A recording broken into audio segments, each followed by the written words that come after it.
Good evening, ladies and gentlemen. Welcome back to my YouTube channel. I'm your favorite host, James. Have you ever had the motivation to create your own app? You know the term web coding, right? Actually, in the year 2026, you can build up your own applications. But how to submit to App Store is quite tricky. So today, let me demonstrate how to create an app from nothing. And after that, we're trying to upload this to App Store. And some of my audience always questioning how to design the screenshots in App Store. Alright, so now let's build up our own app. Let's go! Hey guys, imagine you can build up within one day and you can publish to App Store and you can set the price and people paying for it. This is my app. I will leave the link in the description. You can explore by yourself. And today I'm gonna show you how to build up the app, also published to App Store. Okay, let's go. Hey, you don't need to know anything about code. You will become a programmer or coder after this tutorial. Now I titled you as a web coder. Basically, it's referring people don't know how to code, but with AI, they can. So we need to download at least one IDE. So my favorite is Cursor. And if you prefer anti-gravity or windsurf, well, suit yourself. But I'm a Cursor guy. And first step is you need to get access to developer.apple.com. And it will charging you a little bit money, about $100. This is what's gonna happen when you paid it. You can sign up for the developer plan. And after you're paying your money, about $100, you will be landing here as well. And something I want to mention is called Xcode. So basically, this is a software that the real programmer will use to develop the iOS app. And when you download it and install it, looks like this. And we can click here, create a new project. And in here, we select the app. And here is a different platform. We are choosing iOS. iOS doesn't mean something complicated. It just simply means iPhone and iPad. And click next. And here's where we type our product name. For example, recorder. You may notice that we have a bundle identifier. It will generate it when we type the product name. And we can select the team to your name. Most of the people will choose individual. So it will be appear as your name. And the interface we will have two different selection. One is SwiftUI. Another is storyboard. I choose SwiftUI. And the languages, Swift. And let's click next. Here is where we set up our folder. Just click the create. See, we have our recorder folder published. And let's open our IDE. For me, it's Cursor. And click open project. Find our project. Click open. Okay, go back to the Xcode. So right now, let's see what is in our project. Click here. Let's choose one of the simulator, iPhone 17 Pro, and click this play button. Well, if you are new here, you might need to spend a lot of time on install the different simulator. See, now we have a hello world. This is basically what our project looks like right now. Let's close off it.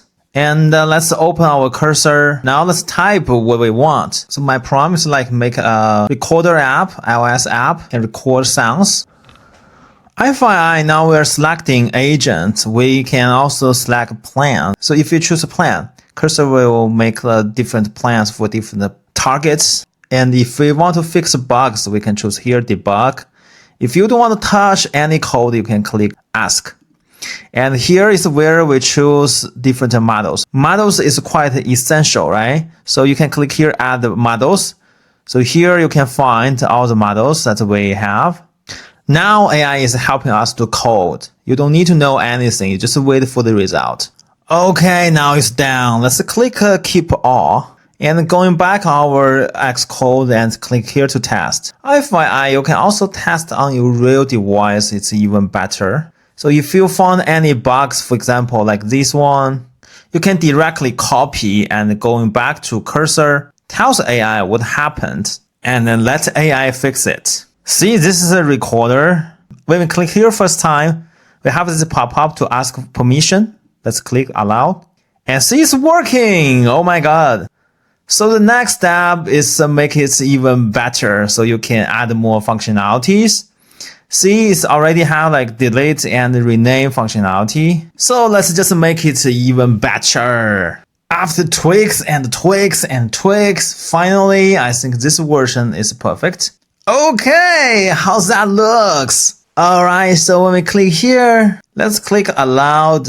And now it's recording. Oh my god, I love the UI. And click again, it will generate a little type.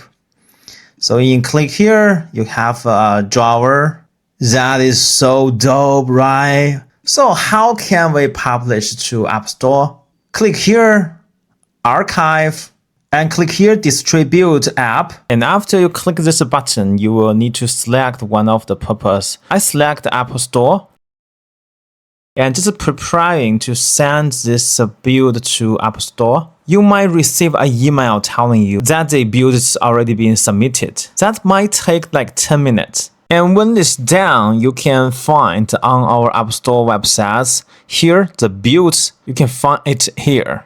And it requires many informations, for example, like the name, like the subtitle, like privacy link. And also you need to set up your price, whether it's a free app. And also you need to upload one thing, that is screenshots. In screenshots, you might find that you need to upload up to 10 screenshots. And you can find a big company like Google. The screenshots of the app always like very arty, right? They have very nice text and showing the content inside. So if you're not a designer, it's really hard for you to design such a screenshot for your app, right? I would like to show you my secret weapon. That is the AppLaunchpad. This website is my secret weapon. I think seldom people knows. So it's focused on the app screenshot generation. And when you scroll down, you can find some introductions, for example, like these. It supports multi-languages. And also they have a lot of the elements that you would require.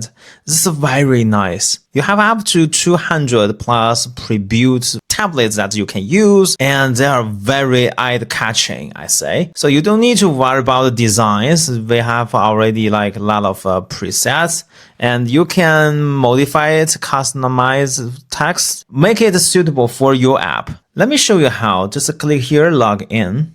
And let me log in by Google account. Okay, here we go. Now we are in. In here we have some entry points. Now we are selecting iPhone 6.9. And also you have like an iPad version of the screenshots. Oh my god, so many. If you're an Android player, you can find something here. Let's build one that's suitable for our app. Or maybe this one. So let's do more Safari before we make final decision. And if you cannot find what you're looking for, you can also try this, start from scratch. I think this one just fits, right? Okay, they are very rich. And some elements I don't want, so I want to delete them to keep it minimalist. And I don't think I need so many screenshots. Okay, and this one also gone. You need to go. Okay, let's double click to edit. Everything is editable. And for this mockup, just click here and click upload. So here I already do some screenshots of my own app. So all I need to do is double click and click here. Because we have two screens, so double click and replace it. Oh my god, it's so cool, right? And let's upload another screen. Also this one. And select, replace. That's quite easy, right? And also for the other pages, we can do the same. Pick up whatever you want and replace the text. If you select the whole board, you can even change the background color. And you can click here, color palette. If you want to choose a better color, you can use that too. Color palette. And this is quite easy. And if you want to change the orders, just click here. You can easily change the orders. If everything satisfied you, you just click here, download. You can choose different formats from JPEG to PNG. So now you can upload the screenshots to your project and then click the submit. And after reviewing by Apple, your app will be officially published. Okay, so much for today. Hope you liked today's content. And don't forget to try this, the AppLaunchpad.com. I will see you on the next episode. Bye bye. Hey, don't forget to subscribe to James Shee's channel.